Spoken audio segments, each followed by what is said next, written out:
Okay, let's get started. I'm Louise from Denmark. Nice to see so many people. So I'm going to give you a brief presentation of what to observe if you are looking for a job in Denmark or wish to take up a job in Denmark. So just a few facts about Denmark. So what characterizes our labor market is we do have a very high employment rate. We do actually have an employment rate of 82%, which is very high on a European level. And also, and nice to see so many women, we do actually have a very high employment rate among women as well. It's 73, which is also very high on a European level. Our unemployment rate is falling all the time now. It rose, of course, in 2008, but we're down to 4.3% unemployment now. Obviously not in all sectors, but I'll later show you which sectors we are looking for people. So, of course, it's not totally balanced on 4.3, but it is actually, our employment rate is going down. And then you may ask yourself, why are we looking for internationals? First of all, of course, we do have sectors with a certain demand, and companies are operating in a global market now, so they are very open to talents from abroad. Also, they are aware that diversity is an issue today, that the more nationalities we have working in a company, it's good for export. You bring in culture, work experience from other cultures, languages, and so on, and that is really valued a lot in the enterprises. So also, as they say, diverse teams are great because we keep developing, and that's a way to develop. It is actually by taking in other nationalities. So, and then why Denmark? Actually, we have a good balance between the cost of living and the salary. You probably heard that we do have high taxes, which is also true, but on the other hand, you get a lot for your taxes. Free education, free hospitals, free libraries, and so on. You get a lot for your taxes.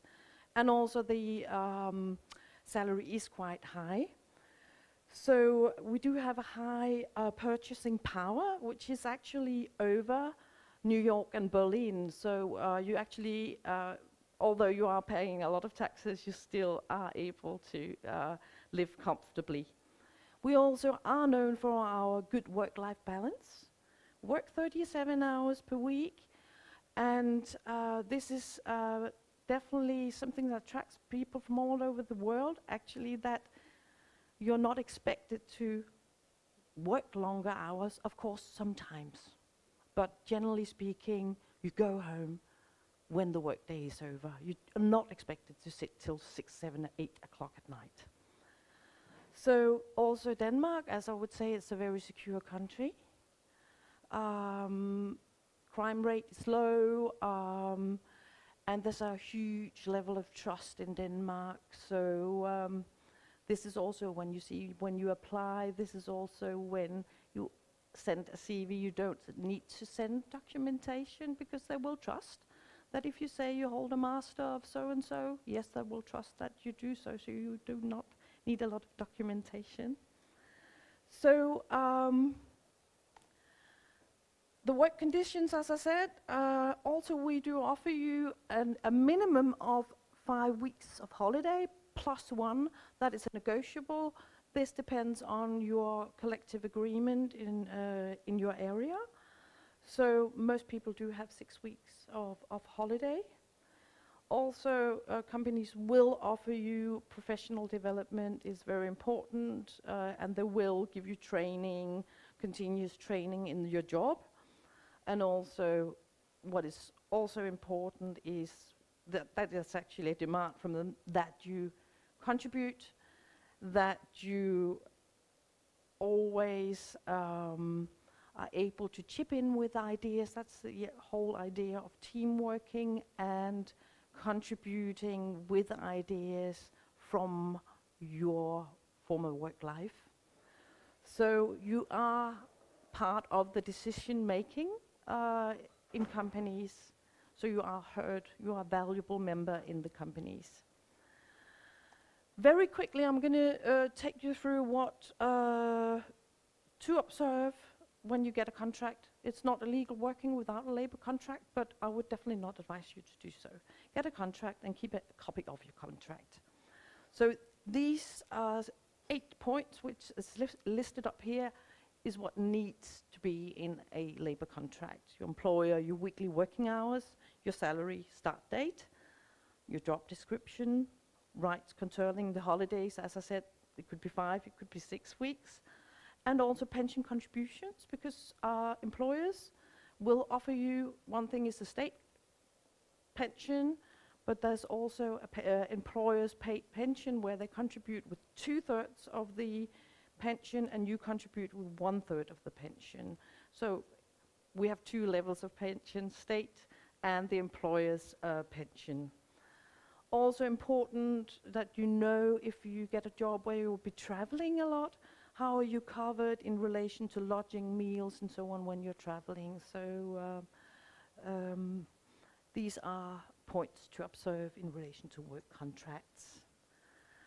And as I also said, employers' organizations and the trade unions, they're quite strong, our trade unions. They get together and negotiate salaries in various sectors. So that means we do not have a national minimum wage. That does not exist. So you have a minimum wage in various sectors, in engineering, and one in IT, and one for office workers. So obviously a minimum wage for a office cleaner is widely smaller than someone working in IT. So it's all about the collective agreements in your area of work. Another thing you need to observe is also the unemployment insurance, because in most European countries you contribute to the unemployment insurance via the taxes. So you don't feel it, you just contribute every month. This is not so in Denmark. You need to find an unemployment insurance fund. It's like an insurance company, but it's run by the state. So they cover various areas. Once again, you have an employment insurance for doctors, one for nurses, one for engineers, one for academics, and so on. So you need to find an employment insurance that will cover your area. You contribute to that monthly, and then of course you're insured. If you're not, you do not have your European transferable rights. So if you go back or to another, go either back to Croatia or go to another European country, you will not be able to transfer the time you gained by working in Denmark. So now I'm going to show you, fingers crossed, a film about 2 engineers who are working in Denmark. We met them at a job fair in Lisbon, and they're both working now, Christina and Pedro. It's just a very short 2 minutes, but we might as well hear it from the horse's mouth. I hope it's working. Doesn't look like it. We'll just give it a minute, or else we'll just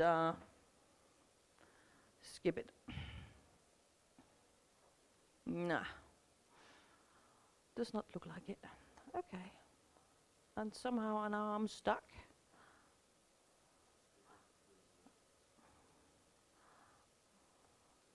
I'm stuck. What to do? Sorry about this.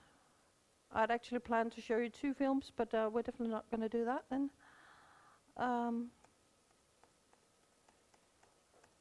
So, look at the shortages then. These are the shortages where we do have. You may not be in any of these fields. That does not mean there are not any jobs, but this is where you find most of the jobs, and these would be in engineering, IT specialists, biotech, and the pharmaceutical area that's in Copenhagen, in the border region to Sweden. few medical specialists, but business finance, definitely so, business control, finance controlling. And then, of course, if you are looking for academia, researchers, our universities are very international, always looking for researchers, postdocs, and PhDs as well. So these are a few stories. I'm just going to whisk you. This is in biotech pharma. These are all people who came from Europe and made a career in Denmark. If you come to our stand, I'll give you a little booklet and you can read their stories and how they got the job and how they're doing in Denmark. So